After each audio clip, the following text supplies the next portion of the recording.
Bienvenidos. Siguiendo con la serie Cómo funciona, vamos a hablar de unidad neurovascular y demencia. La demencia es un concepto que inicialmente en 1900 se tenía como un concepto netamente como enfermedad de tipo vascular, pero posteriormente en el transcurso de los años pasamos a un concepto de la demencia como un problema relacionado con la enfermedad de Alzheimer. Y actualmente estamos tratando de integrar los dos conceptos, el concepto vascular y el concepto de Alzheimer, no como conceptos antagónicos, sino como conceptos integrados, produciendo el problema de la demencia. Entonces, y principalmente o inicialmente, veíamos la enfermedad de Alzheimer como un problema esencialmente genético, de origen genético que tenía influencia de determinada edad, produciendo una patología, y por otro lado teníamos la demencia vascular, donde interactuaban elementos múltiples, aterosclerosis, obesidad, diabetes, hipertensión, todos ellos produciendo entonces el daño cerebral. Pero entonces el concepto inicial era ver los dos problemas como dos problemas separados. Para entender cómo se integran esos dos problemas, entonces tenemos que conocer a la unidad neurovascular. La unidad neurovascular está constituida, en primer lugar, por células endoteliales que están conectadas por uniones estrechas. Por encima de ellas tenemos una lámina basal endotelial, y por encima tenemos unas células llamadas pericitos. Además tenemos los pies de una célula llamada astrocitos y la lámina basal glial. Tenemos entonces, veamos a la barrera normal. Entonces tenemos una barrera normal donde tenemos unas células endoteliales conectadas por unas uniones estrechas.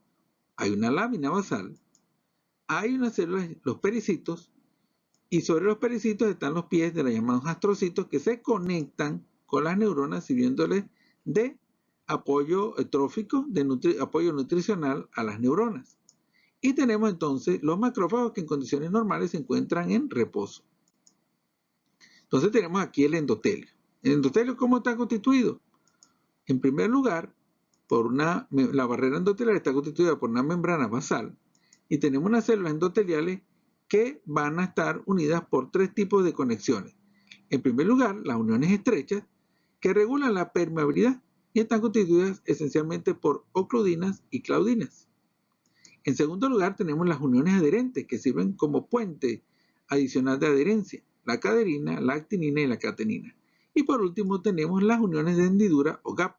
Entonces tenemos cómo está constituida la barrera endotelial por una membrana basal y tres tipos de uniones: la unión estrecha, la unión adherente y la unión de hendidura. Hablamos entonces que sobre la barrera se encontraba una célula llamada pericito, y el pericito regula permeabilidad. ¿Cómo lo hace? Porque el pericito va a regular a las uniones estrechas y a las uniones adherentes. Entonces, el pericito es el que va a determinar qué tipo de sustancias pasan a través de esas uniones estrechas y de esas uniones adherentes. Además, el pericito regula vasodilatación y vasoconstricción. Entonces, tenemos que el pericito es fundamental para regular la función de la barrera endotelial. Y la alteración del pericito induce, cuando se dañan los pericitos, se produce degradación de las uniones estrechas de la unión adherente de la membrana basal, todo lo cual produce ruptura en la barrera y paso indiscriminado de sustancias a través de esa barrera neurovascular. Entonces, cuando se daña el pericito, se rompe la estructura que permite el paso, se degrada la estructura que permite el paso de sustancias y pasa sustancias de todo tipo a través de la barrera neurovascular. El astrocito dijimos que servía como comunicación entre el pericito y la neurona y sirve como aporte o como apoyo nutricional y trófico a la neurona, de forma tal que cuando se altera el astrocito se produce apoptosis neuronal. Y por último, entonces vimos que habían unos macrófagos que en condiciones normales se encontraban en estado de reposo.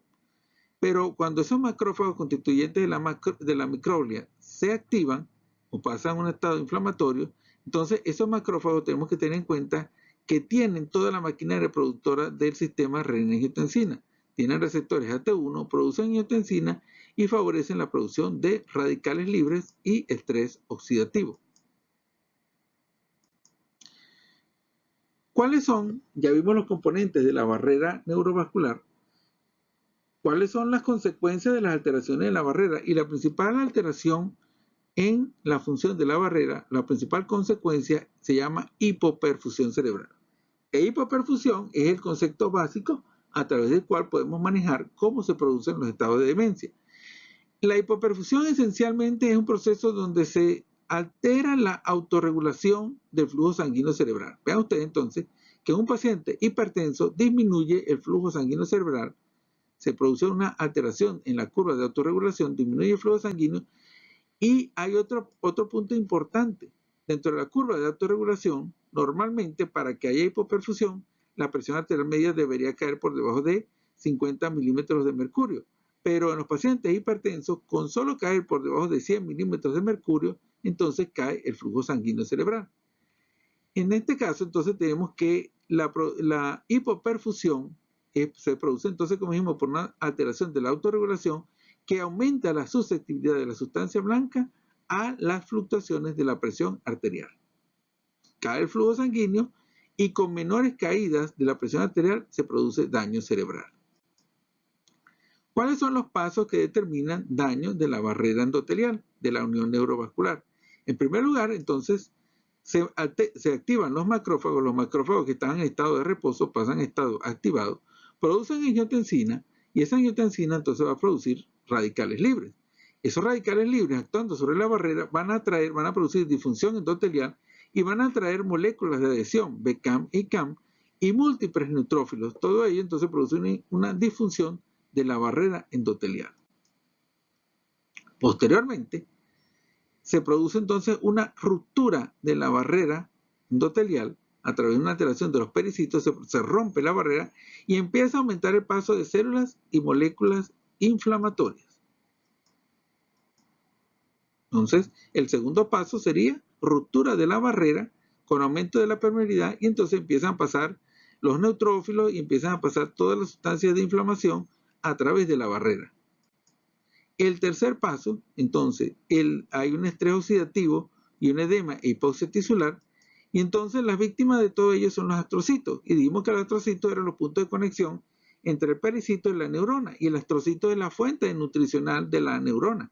Entonces, cuando se daña el astrocito, se produce el proceso de senescencia del astrocito, entonces se produce desacoplamiento trófico, es decir, no hay apoyo nutricional para la neurona con muerte neuronal. Entonces vimos los pasos que constituyen la alteración de la barrera neurovascular. Vamos entonces a las consecuencias de hipoperfusión cerebral y quienes interactúan en este problema.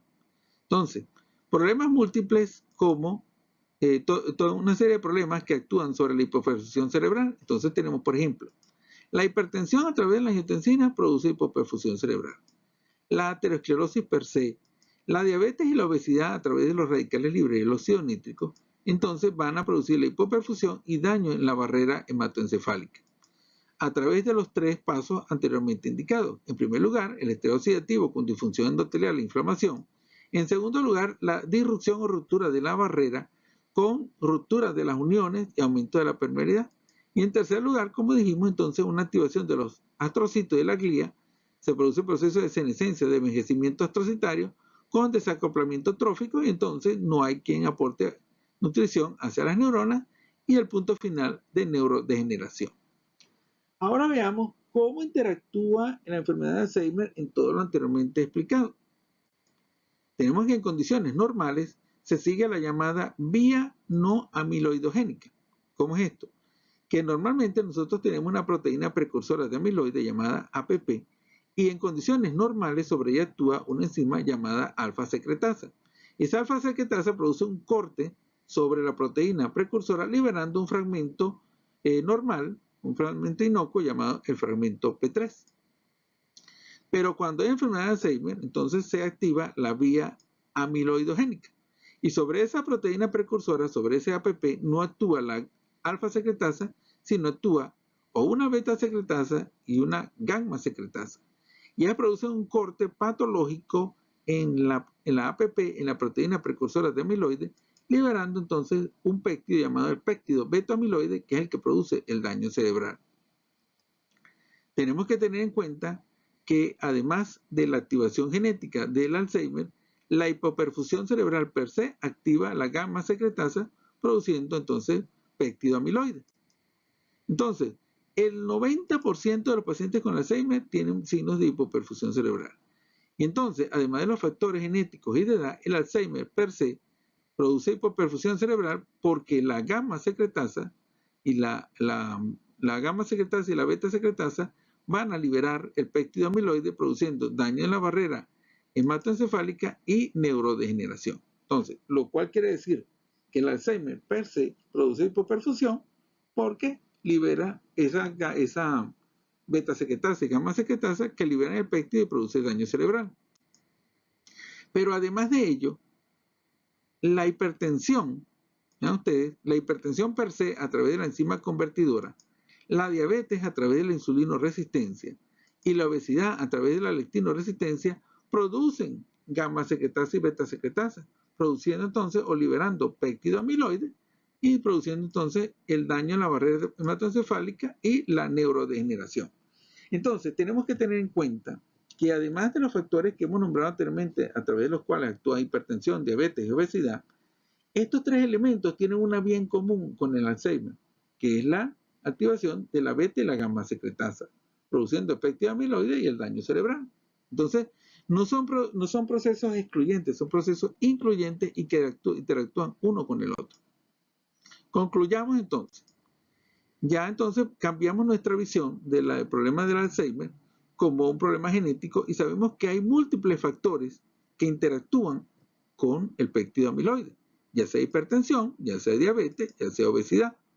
Y entonces todos esos elementos en conjunto con el factor genético van a producir hipoperfusión e hipometabolismo. Hipometabolismo cerebral por hipoperfusión. Y entonces todos estos elementos concluyen o sirven de conexión con la demencia vascular. Es decir, no son procesos excluyentes, pueden constituir vías patológicas comunes. Concluyamos entonces, Alzheimer y demencia vascular comparten elementos histopatológicos y fisiopatológicos en común. El concepto de unidad neurovascular permite integrar y comprender los procesos que conducen a la demencia, y las alteraciones de la perfusión cerebral preceden en décadas a los cambios estructurales y los cambios clínicos.